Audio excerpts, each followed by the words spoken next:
this hearing in the open, in full view of the American people where it belongs. I believe the American people have had it with stonewalling. Americans don't want to hear that answers to relevant questions are privileged and off limits, or that they can't be provided in public, or that it would be, quote, inappropriate for witnesses to tell us what they know. We are talking about an attack on our democratic institutions, and stonewalling of any kind is unacceptable. And General Sessions has acknowledged that there is no legal basis for this stonewalling.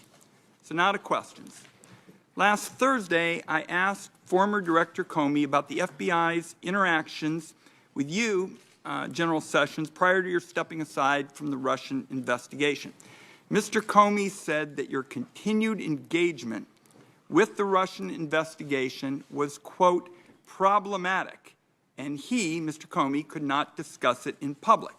Mr. Comey also said that FBI personnel had been calling for you to step aside from the investigation at least 2 weeks before you finally did so. Now, in your prepared statement, you stated you received only, quote, limited information necessary to inform your recusal decision. But given Director Comey's statement, we need to know what that was. Were you aware of any concerns at the FBI or elsewhere in government about your contacts with the Russians or any other matters relevant to whether you should step aside from the Russian investigation? Senator Wyden, I am not stonewalling. I am following the historic policies of the Department of Justice. You don't walk into any hearing or committee meeting and reveal confidential communications with the President of the United States, who's entitled to receive confidential communications in your best judgment about a host of issues, and have to be accused of stonewalling for not answering them. So I would push back on that. Secondly, Mr. Comey, perhaps he didn't know, but I basically recused myself the first day I got into the office because I never accessed files. I never learned the names of investigators. I never met with them. I never asked for any documentation. The documentation, what little I received, was mostly already in the media and was presented by the senior ethics, public responsibility, professional responsibility attorney in the department. And I made an honest and proper decision to recuse myself, as I told Senator Feinstein and the members of the committee I would do when they confirmed me. General Sessions, respectfully, you're not answering the question. Well, what is the question? The question is, Mr. Comey said that there were matters with respect to the recusal that were problematic and he couldn't talk about them. What are they? Why don't you tell me? There are none, Senator Wyden. There are none. I can tell you that for absolute certainty. This is a secret innuendo being leaked out there about me, and I don't appreciate it. And I've tried to give my best and truthful answers to any committee I've appeared before, and it's really people are suggesting through innuendo that I have been not honest about matters, and I've tried to be honest. My time is short. You've made your point that you think Mr. Comey is engaging in innuendo. We're going to keep digging on this. Well, Senator Wyden, he did not say that. He said it was problematic, and I asked you what was problematic about it. Some of that leaked out of the committee that he said in closed sessions. Okay. One more question. I asked former FBI director whether your role in firing him violated your recusal, given that President Trump said he had fired Comey because of the Russian investigation. Director Comey said this was a reasonable question. So I want to ask you just point blank, why did you sign the letter recommending the firing of Director Comey when it violated your recusal? It did not violate my recusal. It did not violate my recusal. That would be the answer to that. And the letter that I signed represented my views that had been formulated for some time. Mr. Chairman, just if I can finish, that answer, in my view, doesn't pass the smell test. The president tweeted repeatedly about his anger at investigations into his associates in Russia. The day before you wrote your letter, he tweeted that the collusion story was a total hoax and asked, when will this taxpayer-funded charade end? I don't think your answer passes the smell test. Well, Senator Wyden, I think I should be allowed to briefly respond at least, and would say the letter, the memorandum that Deputy Rosenstein wrote, and my letter that accompanied it, represented my views of the situation. Senator Heinrich. Attorney General Sessions, has the President ever expressed his frustration to you regarding your decision to recuse yourself? Senator Heinrich, I'm not able to share with this committee private communications. Because you're invoking executive privilege. I'm not able to invoke executive privilege. That's the President's prerogative. Well, my understanding is that you took an oath, you raised your right hand here today, and you said that you would solemnly swear to tell the truth, the whole truth, and nothing but the truth. And now you're not answering questions. You're impeding this investigation. So my understanding of the legal standard is that you either answer the question, that's the best outcome. You say, this is classified, can't answer it here, I'll answer it in closed session. That's bucket number 2. Bucket number 3 is to say, I'm invoking executive privilege.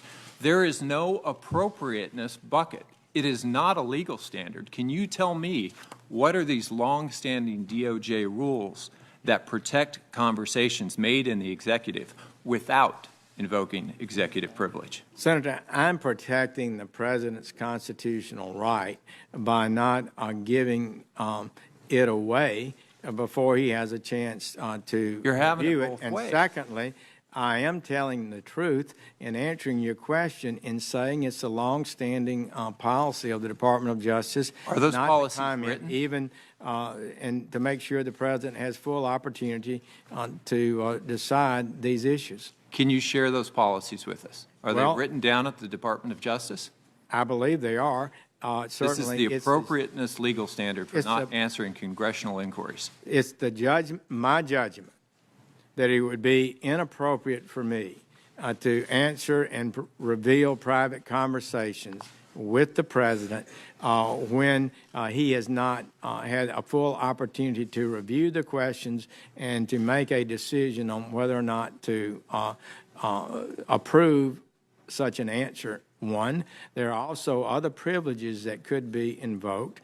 One of the things deals with the investigation of the special counsel as And other. we're not asking Well, I'm questions about that investigation. If I wanted to ask questions about that investigation, I'd ask those of Rod Rosenstein. I'm asking about your personal knowledge from this committee, which has a constitutional obligation to get to the bottom of this. There are 2 investigations here. There is a special counsel investigation. There is also a congressional investigation.